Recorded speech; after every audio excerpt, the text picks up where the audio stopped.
Stay alive.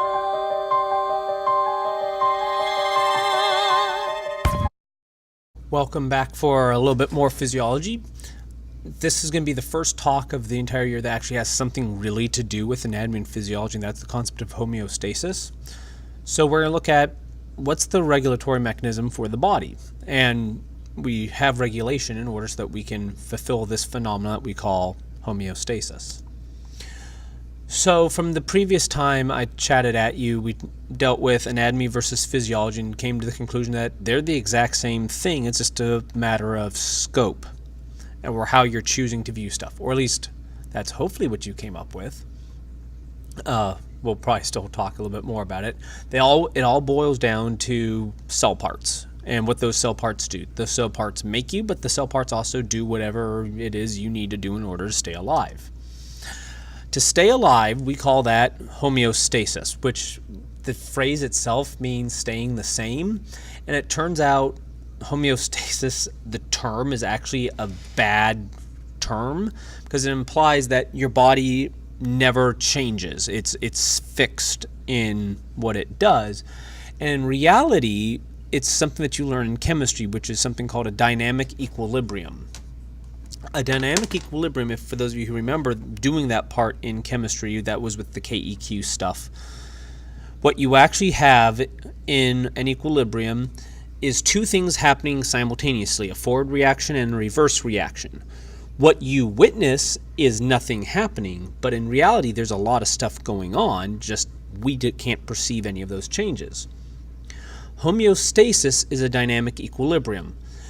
The net result is it doesn't look like you're changing. In reality, things are fluctuating all the time. The nothing I see, the stasis, is you're still alive and you're functioning rather well. And the way this turns out to look is it's kind of like a teeter-totter. Overall, it's balanced, but it doesn't mean it necessarily holds still. It just kind of oscillates back and forth. The way that we maintain homeostasis is through this phenomenon that we call a feedback loop, and there turn out to be basically two versions of this. One version of a feedback loop is what we call a positive feedback loop. Positive feedback loops are when you build on itself. So it's when you think of a microphone near a speaker and you get that sound that goes from really quiet to and it gets really loud. That there is feedback. The reason why we call it a feedback loop or a positive feedback loop is sound goes from microphone into the speaker, which then gets blasted into the microphone, which gets fed into the speaker even louder, and it just gets bigger and bigger and bigger until eventually it just kind of blows itself out, hence the noise that you hear. Inside of your body, there are plenty of examples of this. The screen shows you one example, and that would be childbirth, parturition.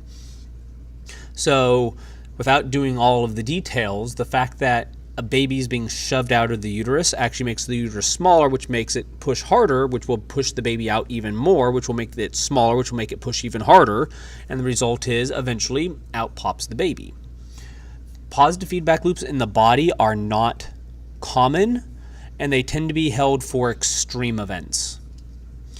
The other version is, oh, that picture did not turn out nicely. Oh, I'm so sorry.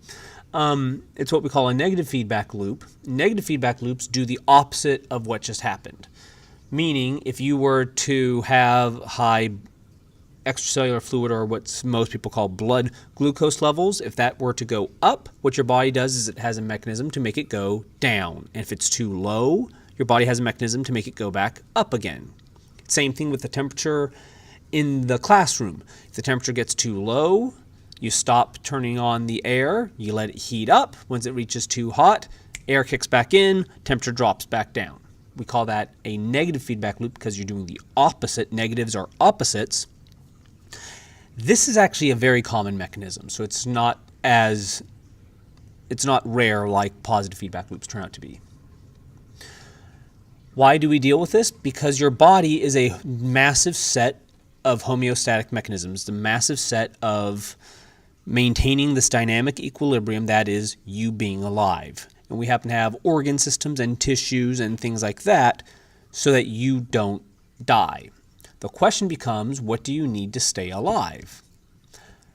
as a country, we turn out to have this thing that says you get to be alive. And we'll call it the Constitution. The Constitution says the body, the United States, gets to exist.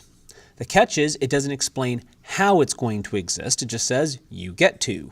Yeah, there's some articles. So, we have a president, you have an executive branch and a legislative branch and a judicial branch. But that doesn't really tell you the nitty-gritty. To do that, we needed to add amendments. So for us, we get to stay alive. The question is, what do you need to do in order to stay alive? And that is this is going to be the starting activity that you're going to be dealing with.